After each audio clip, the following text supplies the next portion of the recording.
Pria yang hendak menjawab telepon malam itu sudah berminggu-minggu tidak tidur nyenyak. Ia terbaring di kamar yang gelap di kawasan North Tehran. Udara pendingin meraung pelan, menahan panas musim Juni yang menekan. Di belakang pintu, seragamnya tergantung rapi, dipres, siap dipakai seperti sejak hari ia bergabung dengan Revolutionary Guard 45 tahun lalu.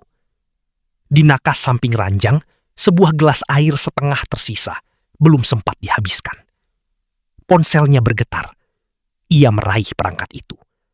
Nama yang muncul di layar adalah seseorang yang... Dan 5 tahun lalu, pasukan di bawah komandonya menembak jatuh sebuah pesawat penumpang Ukraina hanya 3 menit setelah lepas landas.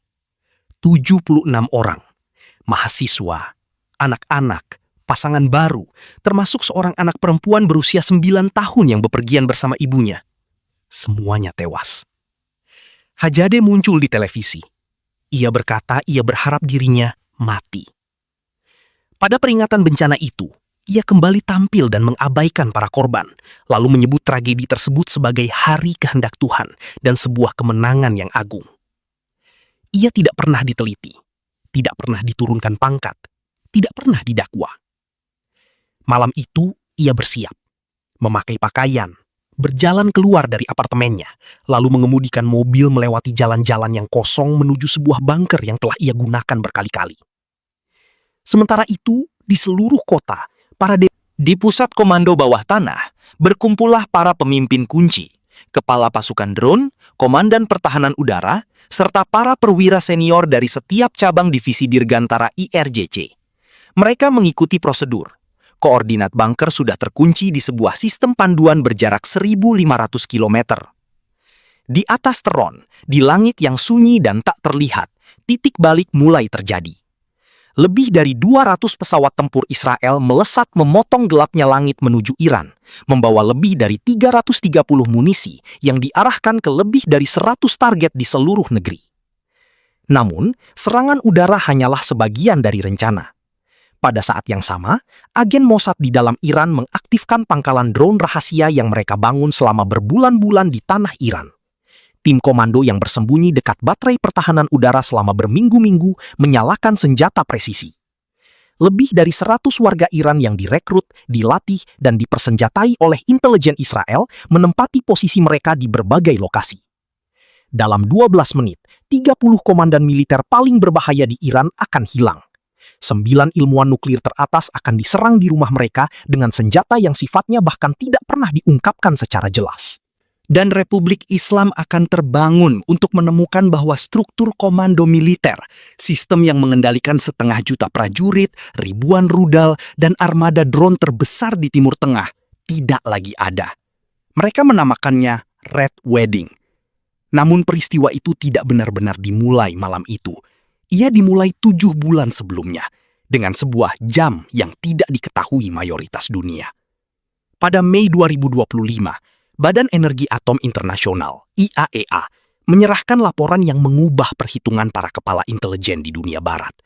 Iran telah menimbun uranium yang cukup diperkaya.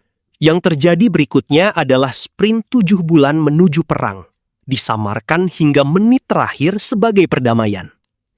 Pada November 2024, para perwira senior militer dan intelijen Israel memesan kamar hotel di pusat Israel untuk sesi maraton selama 10 jam.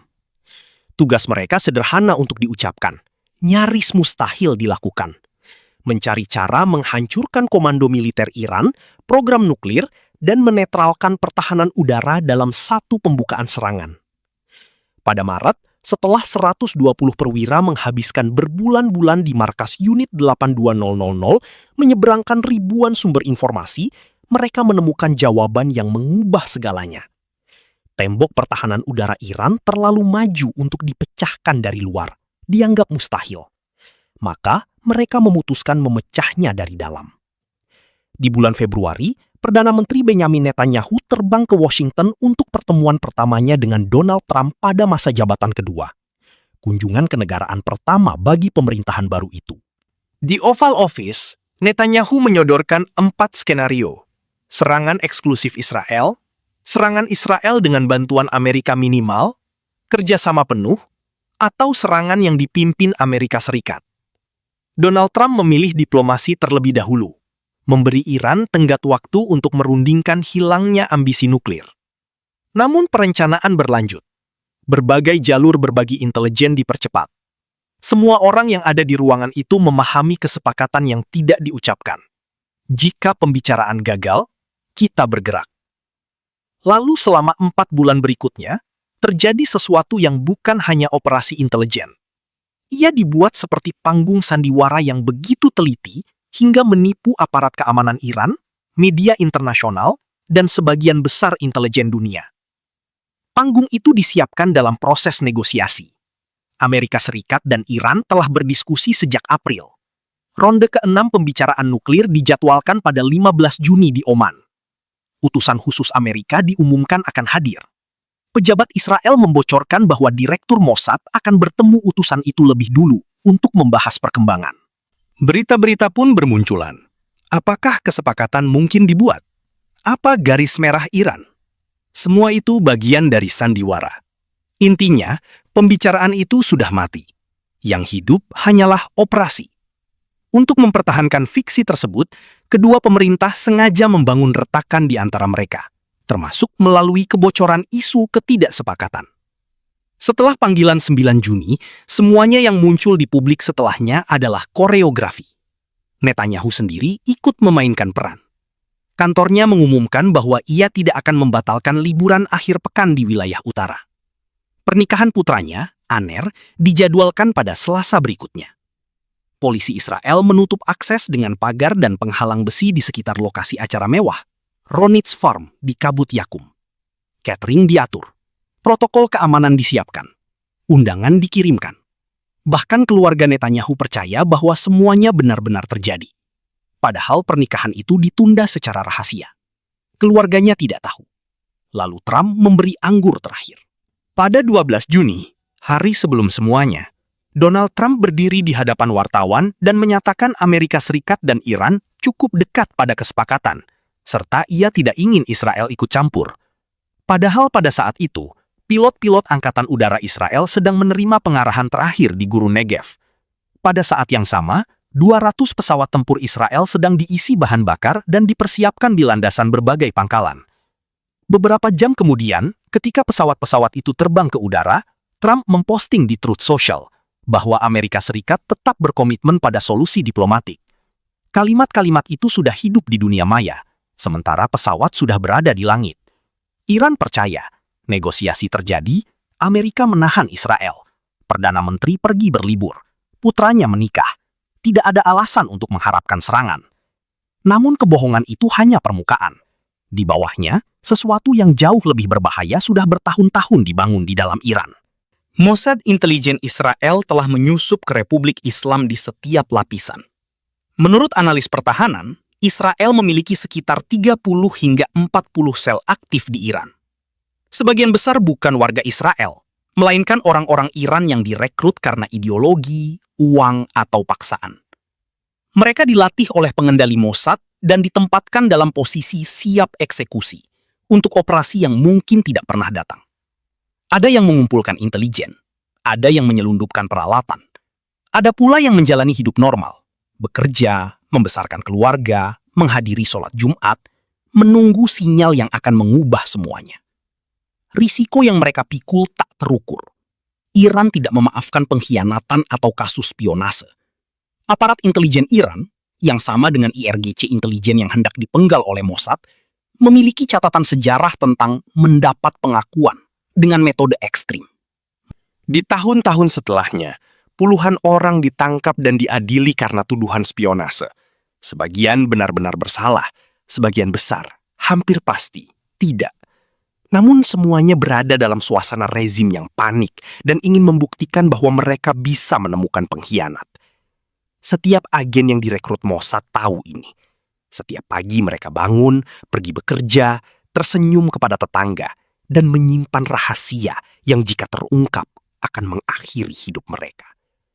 Sebulan demi bulan sebelum 13 Juni, sinyal akhirnya datang.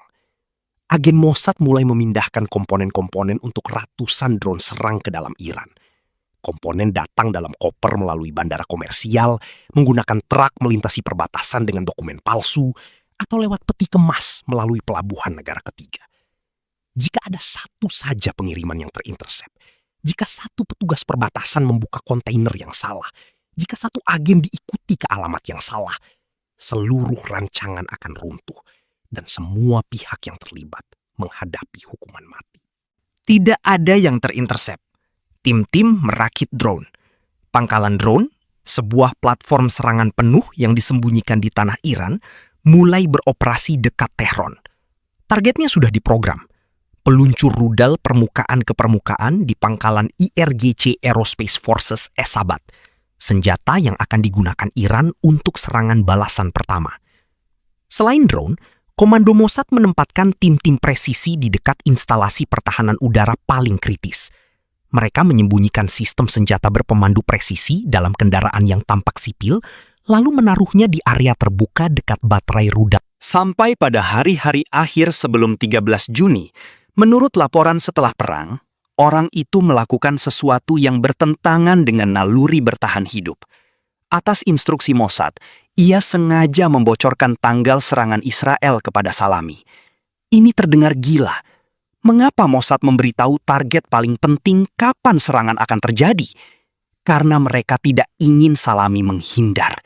Mereka ingin ia bereaksi, melangkah ke lokasi yang sudah disiapkan untuk penghabisannya. Mossad percaya bahwa pelatihan Salami dan naluri komandonya akan membawa dia tepat ke tempat yang mereka inginkan. Salami menerima intelijen itu. Ia mempercayainya. Pada malam 13 Juni, Salami pergi ke tempat yang diinginkan Mossad. Komandan militer paling kuat di Iran berjalan ke jebakan yang dibuat oleh seseorang yang dipercaya seolah menyelamatkan nyawa. Di Trong, di sebuah kota, dan kemudian telepon berdering. Tehran sudah tidur. 14 juta orang di kota yang salah satu yang paling tua di dunia itu merasakan malam sunyi. Lampu lalu lintas menyala bergiliran di persimpangan kosong. Penjaga malam minum teh di luar gedung apartemen. Kucing liar menyusup di gang-gang yang lebih tua dari banyak negara. Di menara tempat tinggal North Tehran, ilmuwan nuklir Iran terlelap di ranjang mereka. Ada yang ditemani istri, ada yang ditemani anak-anak yang tidur di lorong. Di dalam barak-barak militer, para jenderal senior tertidur dengan ponsel di samping bantal. Ia diberitahu bahwa setelah perang, ada rencana ekstraksi. Ia juga diberitahu, rencana tidak selalu selamat dari perang. Sinyal datang. Ia menembak. Rudal itu melengkung rendah melewati medan gelap dan menghantam baterai pertahanan udara S-300. Instalasi itu meledak. Ia menjatuhkan peluncur, berlari menjauh dari api, dari pangkalan, dari semua kehidupan yang ia kenal sampai saat itu. Pada saat yang sama, di 4 provinsi, tim lain melakukan hal serupa. Ledakan presisi muncul dari dalam batas Iran. Stasiun radar pertama padam. Bukan bingung, bukan takut, melainkan pengertian yang perlahan. Sistem yang selama ini mereka rawat, yang membuat mereka diajari bahwa Iran tak tersentuh, sedang mati tepat di depan mata. Namun mereka tidak bisa menentukan apa yang membunuhnya. Karena senjata yang bekerja bukan turun dari langit. Senjata itu naik dari tanah. Dari dalam perbatasan. Dari dekat Tehran, dari pangkalan Esabat. Ratusan quadcopter drone mengudara. Kecil, sunyi. Masing-masing membawa bahan peledak cukup untuk menghancurkan satu peluncur rudal. Drone mengejar peluncur rudal balistik. Senjata yang Iran butuhkan untuk serangan balasan pertama. Peluncur pertama meledak sebelum kru sempat menyelaraskan. Yang kedua meledak saat masih dalam fase persiapan. Tidak semua drone tepat sasaran. Ada yang terdeteksi dan peluncur dipindahkan detik-detik terakhir. Namun cukup banyak yang berhasil. Puluhan peluncur musnah di tanah sebelum pesawat tempur Israel bahkan tiba. Dan serangan udara belum datang. Lebih dari 200 pesawat menyeberangi langit Iran. F-35 Stealth memimpin. 5 gelombang, 330 munisi presisi, lebih dari 100 target di seluruh negeri. Namun pertahanan yang seharusnya mematikan sudah dibakar dari dalam. Pesawat menghantam fasilitas nuklir, pabrik rudal, pusat komando, gudang amunisi. Ledakan terdengar seperti guntur jauh yang menggulung. Di bawah tanah, bunker di Tehran menjadi tempat berkumpulnya para pria yang seharusnya menghentikan semuanya, namun justru ditakdirkan untuk mati. Mereka duduk di sekitar meja konferensi, berusaha menyusun respons yang tak pernah mereka sempat berikan. Amir Ali Hajadeh berdiri di tengah ruangan. Deputinya mengelilinginya, kepala pasukan drone, komandan pertahanan udara, dan perwira senior dari setiap cabang operasi Dirgantara. Mereka menerima laporan yang pecah-pecah, celah radar yang besar, ledakan di banyak pangkalan, dan komunikasi yang putus di seluruh provinsi. Hajadeh mencoba membangun peta situasi, menentukan kemana harus mengarahkan serangan balasan. Mereka mengikuti protokol krisis yang telah mereka latih. Logikanya benar, namun itulah alasan mengapa mereka akan mati. Israel tidak hanya mengetahui protokol, Israel membangun operasi berdasarkan kebiasaan Iran. Ketika bom mulai jatuh, komandan Dirgantara akan melakukan apa yang pelatihan mereka minta. Mereka berkumpul di bunker yang lokasinya sudah diketahui Mossad. Koordinat bunker sudah dimasukkan ke senjata yang sedang terbang. Sebuah munisi presisi menghantam fasilitas itu. Bunker runtuh. Semua orang di dalamnya lenyap. Komandan pasukan Dirgantara IRGC, kepala operasi drone, kepala pertahanan udara, dan seluruh deputi senior yang menjawab panggilan. Semuanya mati. Zadeh lahir tahun 1962. Ia selamat dari perang Iran-Irak, lalu membangun program rudal Iran dari nol hingga menjadi salah satu yang paling ditakuti di Timur Tengah. Ia memimpin serangan terhadap pangkalan Amerika dan kota-kota Israel. Pemimpin tertinggi memberinya penghargaan militer tertinggi. 5 tahun lalu, pasukannya membunuh 176 orang tak bersalah di udara atas Tehran. Lalu ia berdiri di kamera dan menyebutnya kemenangan. Namun malam itu, panggilan telepon terakhirnya justru menuntunnya menuju akhir. Sumber telepon itu dari suara yang dikenalnya. Ia datang ke bunker yang telah ia gunakan 100 kali. Namun Hajadeh sudah mati. Komandonya sudah lenyap. Di seluruh Tehran, operasi kedua sudah berjalan dalam sunyi total. Namanya Operation Narnia.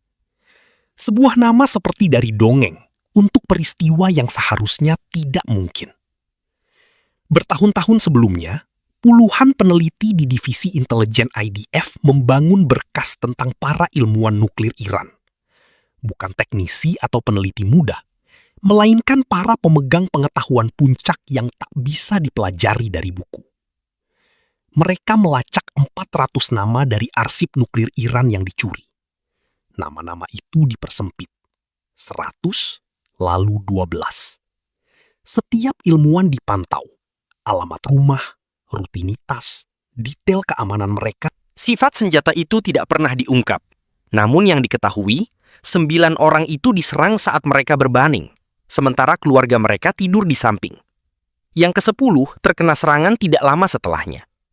Di antara yang diserang, Muhammad Mehdi Teranci, seorang fisikawan dan ahli bahan peledak, yang tinggal di lantai 6 kompleks yang dikenal sebagai Professor's Complex. Juga Faredun Abbasi Deani, mantan kepala organisasi energi atom Iran. Ilmuwan ke-11, Seth Sadigi Saber, tidak berada di lokasi yang diperkirakan, namun ia tetap terkena. Ia selamat, tetapi putranya yang berusia 17 tahun tewas. Seorang pejabat intelijen Israel kelak menjelaskan logikanya dengan gamblang. Seorang jenderal bisa diganti,